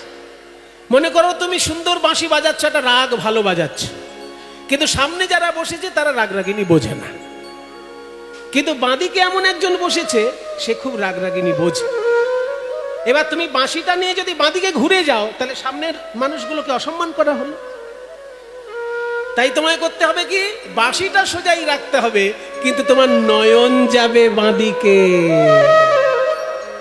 বাঁদিকে যে রসজ্ঞ শ্রোতা মন দিয়ে শুনছে, তার সঙ্গে ভাবের আদান প্রদান হবে নয়নে নয়নে। মুখ সমান থাকলো, সোজা থাকলো, কিন্তু নয়নে নয়নে ভাবের আদান প্রদান। ওই জন্য আর চোখে তাকানো শিখতে হবে। আর নয়নে মানে সে তো বুঝলাম, মৃদু হাসতে হবে কেন? মৃদু হাসাটা হচ্ছে 3 নম্বর শিক্ষা শিল্পীর। সমস্ত শিল্পীর এখান থেকে শিক্ষা লাভ হয়ে যাচ্ছে।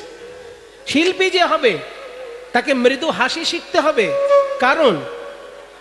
কারণ হচ্ছে যখন কোনো শিল্প কেউ প্রকাশ করে তার খুব পরিশ্রম হয়। এই যে খোল বাজাচ্ছে যারা, সামনে দিয়ে যাতায়াত করা যাবে না।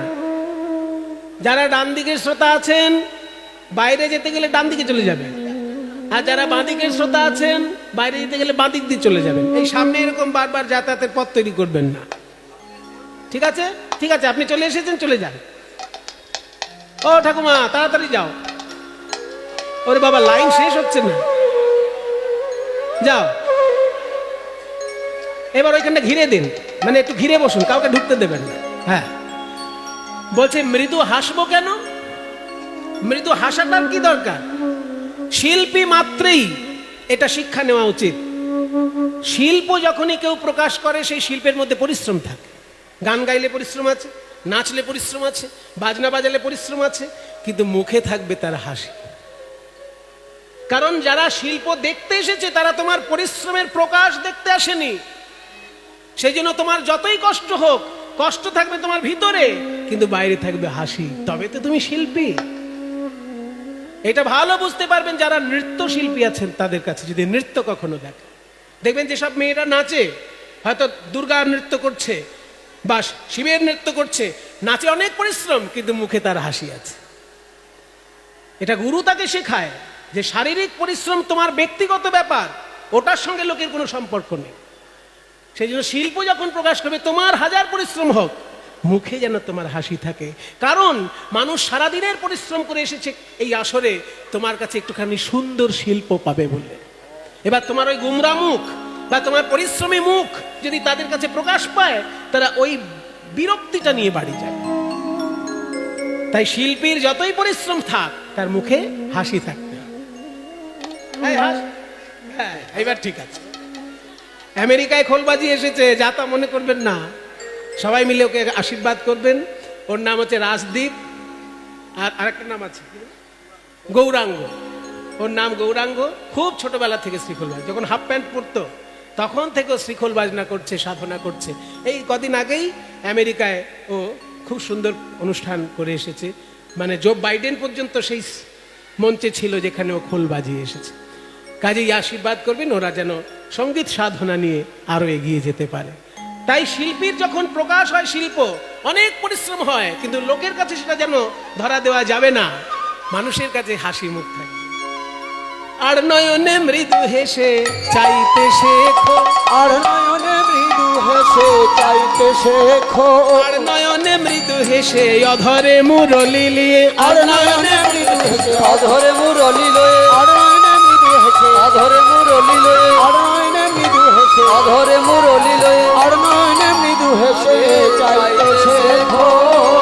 আগে শেখো নাগরালি, আগে শেখো নাগরালি পরে পরে শেখো বাঁশি গদাধর কহে প্রভু গদাধর কহে প্রভু গদাধর কহে প্রভু সেবা নাগরালি সেবা কি প্রকার বংশী কহে নয়ন বাঁকা ত্রিভঙ্গয়া বংশী কহে নয়ন বাঁকা ত্রিভঙ্গয়া কারণে বংশী কহে নয়ন বাঁকা ত্রিভঙ্গয়া কারণে বংশী কহে নয়ন বাঁকা ত্রিভঙ্গয়া বংশী কহে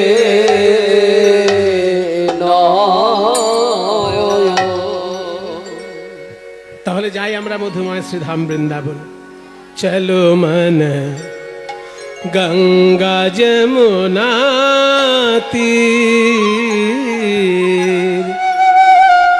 একটা হিন্দি ভজন স্মরণ করে যাই বৃন্দাবন চলো রে চলো রে চলো রে চলো হরি বল হরি বল চলো রে চলো রে চলো রে চলো রে চলো রে চলো রে চলো রে চলো রে চলো রে গঙ্গা যমুনা তীর চলো গঙ্गा যমুনা চলো গঙ্गा যমুনা তীর চলো গঙ্गा যমুনা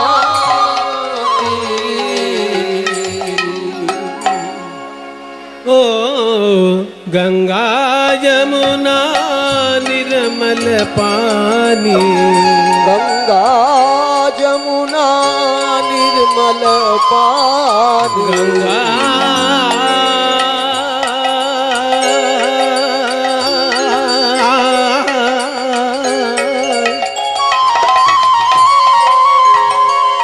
जमुना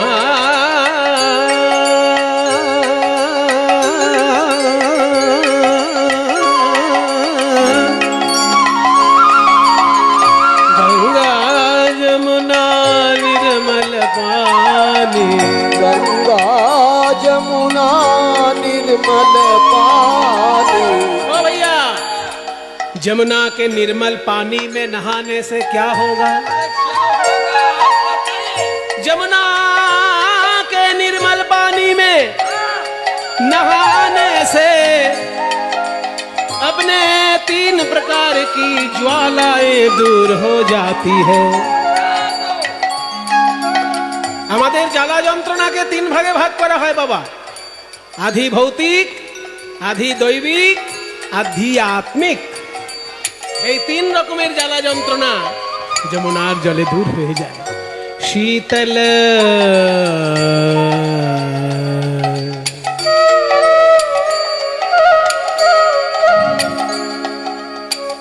शीतल होत शरीर चलो मन गंगा जमुना तीर चलो मन गंगा जमुना तीर चलो गंगा जमुना तीर सुनो भैया जमुना के किनारे में जाके हम क्या देखेंगे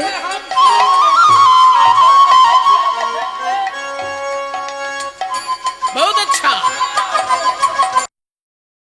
जमुना के किनारे में जाके देखेंगे ओ बंसी बजावत नाचत कान्हा बंसी बजावत नाचत कान्हा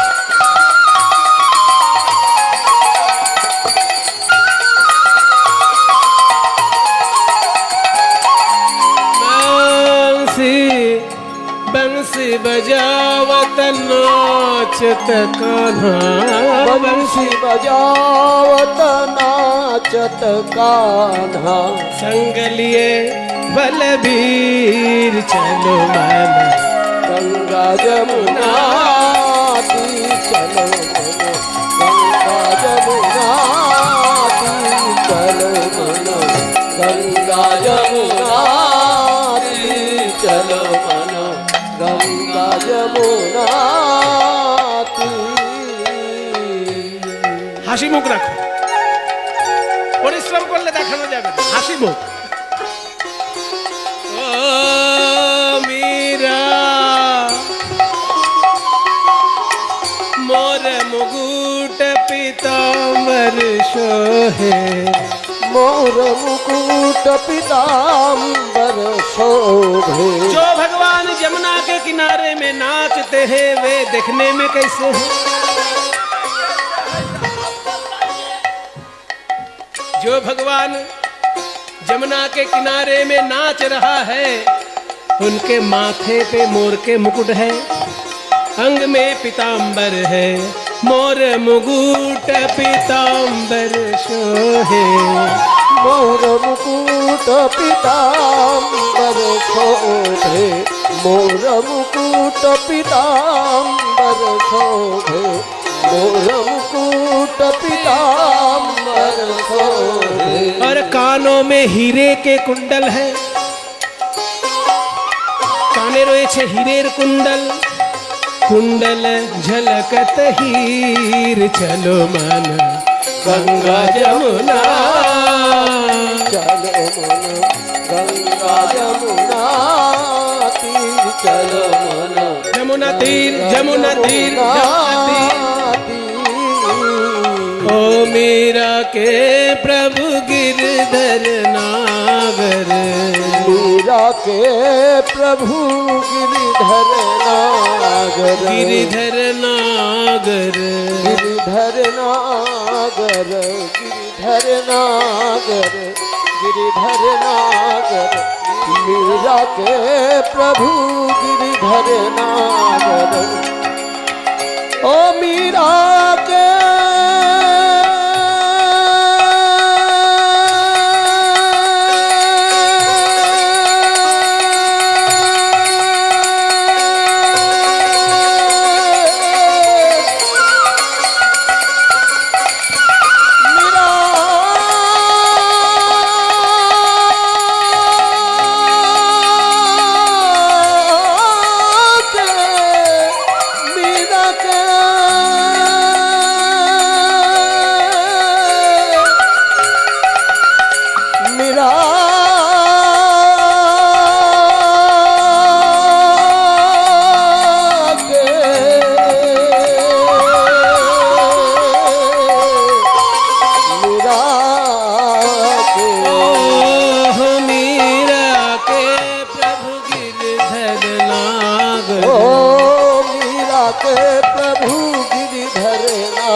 चरण कमल चरण कमल चरण कमल पर शीर चलो मन गंगा जमुना तीर गंगा जमुना तीर चलो मन जमुना तीर जमुना तीर जमुना जमुना तीर जमुना तीर जमुना जमुना तीर जमुना तीर जमुना तीर।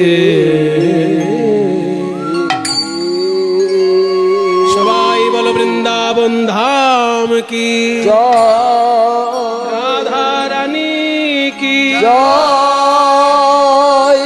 गोस्वामी वृंद की निज निज श्री गुरु महाराज की वृंदावन सखी भुवो वितनोति कीर्ति यद्देवकी सुत पदाम्बुजलब्धलक्ष्मी गोविंद वेणुमनुमत्तमयूरनृत्यम् प्रेक्ष्यादृशान्वरतान्यसमस्तसत्त्वम्। वृंदावन धाम মানুষের চোখে যেমন দেখা যায় স্বরূপে সেরকম নয়, স্বরূপে তার থেকে অনেক অনেক মাধুর্যমণ্ডিত। সারা পৃথিবীতে ব্যবসা আছে, বৃন্দাবনেও ব্যবসা আছে, কিন্তু কেউ কি ব্যবসাকে লক্ষ্য করে বৃন্দাবনে যায়? শাড়ি কিনতে পাওয়া যায়, জিতপুরে শাড়ি কিনতে পাওয়া যায় না, বহরমপুরে শাড়ি কিনতে পাওয়া যায় না, বৃন্দাবনেও শাড়ি কিনতে পাওয়া যায়, কিন্তু ওইগুলোর জন্য কেউ বৃন্দাবনে যায় না। বৃন্দাবনে যায় লোকে শরণ মনন নিদিধ্যাসনের জন্য। বৃন্দাবনে যদি দেখেন যে কাঁটা গাছের বাবলা গাছে ভরা, সেটা আপনার বাইরের চোখে দেখলেও ভিতরে চিন্তা করতে হবে পরম রমণীয় এই বৃন্দাবন ধাম। বাইরে কাঁটা গাছ দেখবেন, কিন্তু ধ্যানের সময় চিন্তা করতে হবে এই তো সেই লীলাভূমি, যেখানের কুণ্ডগুলো সোনার রূপ দিয়ে গঠিত, মণি মুক্তায় ভূষিত, সেই মধুময় বৃন্দাবন, ভক্তের ধ্যানের রাজ্য।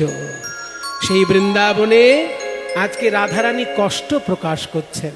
সখীরে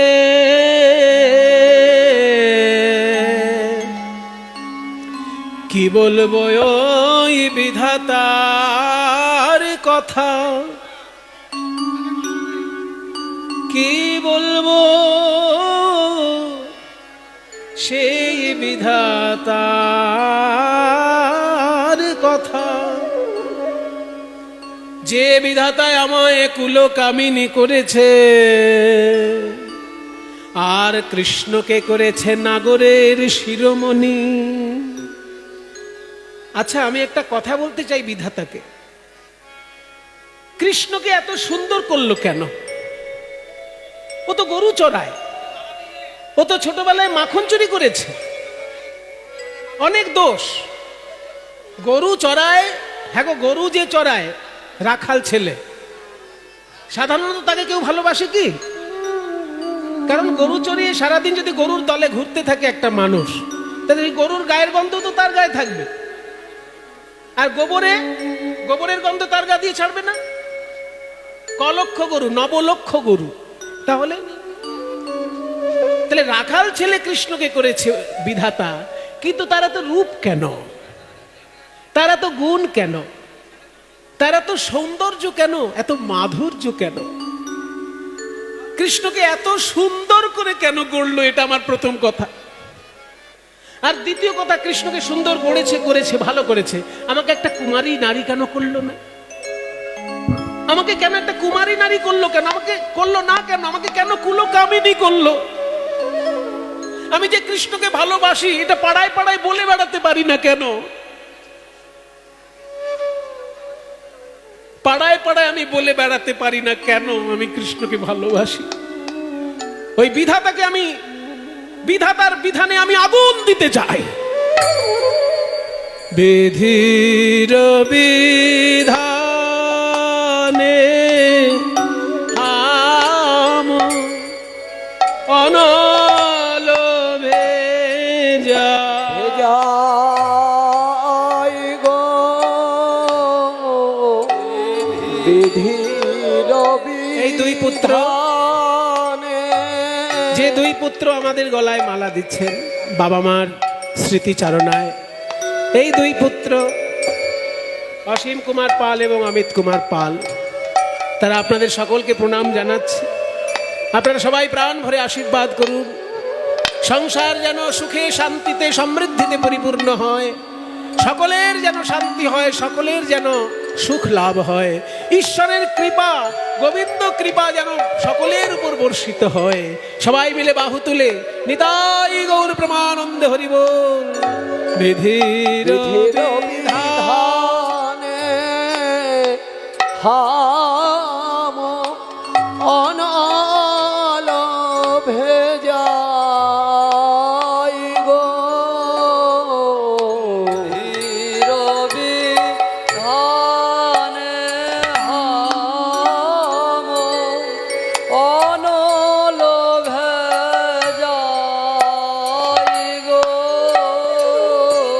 ও গো বিধির বিধান নিতাই গৌর হরি বল। হাম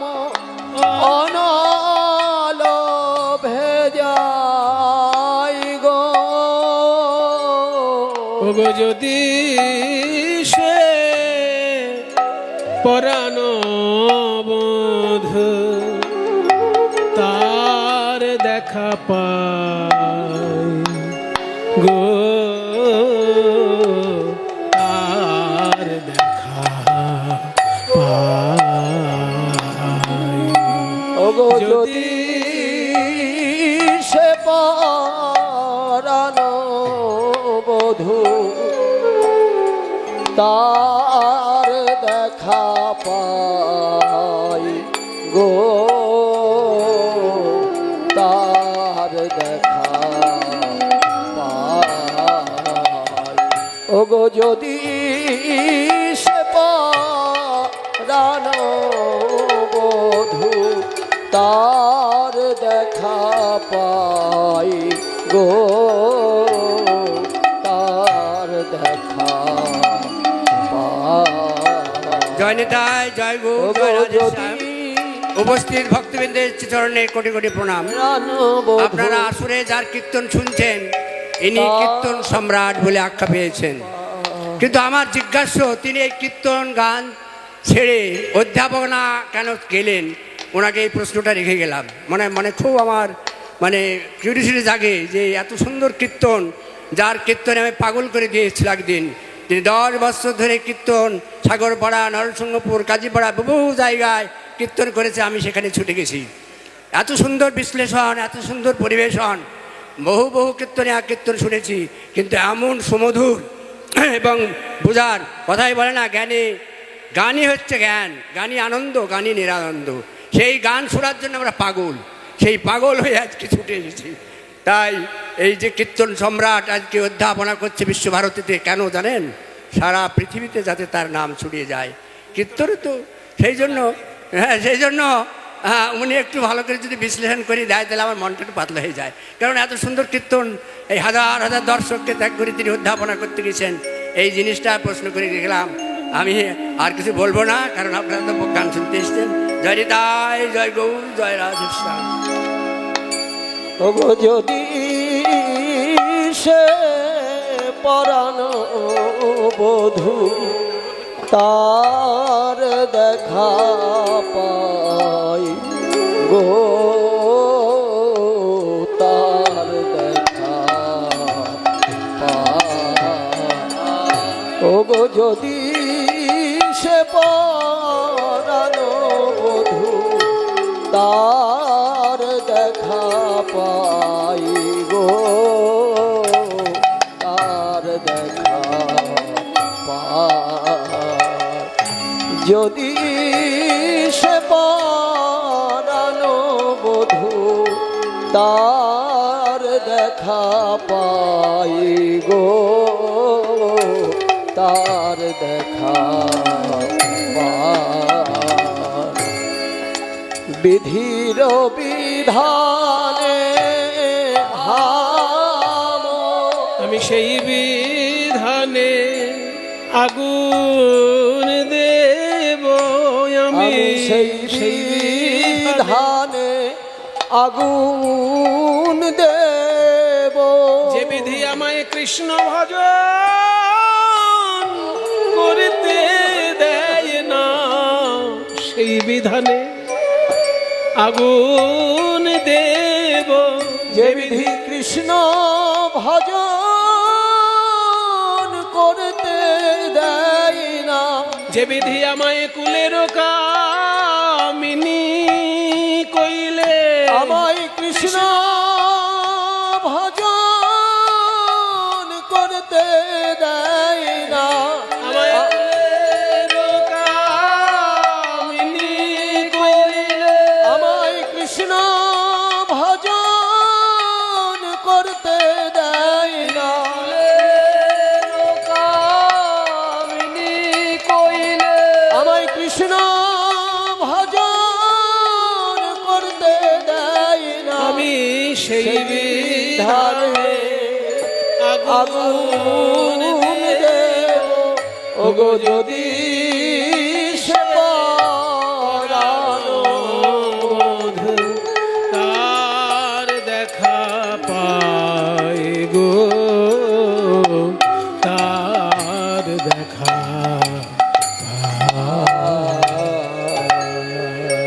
জয় নিতাই। রাধারানী আজকে দুঃখ প্রকাশ করে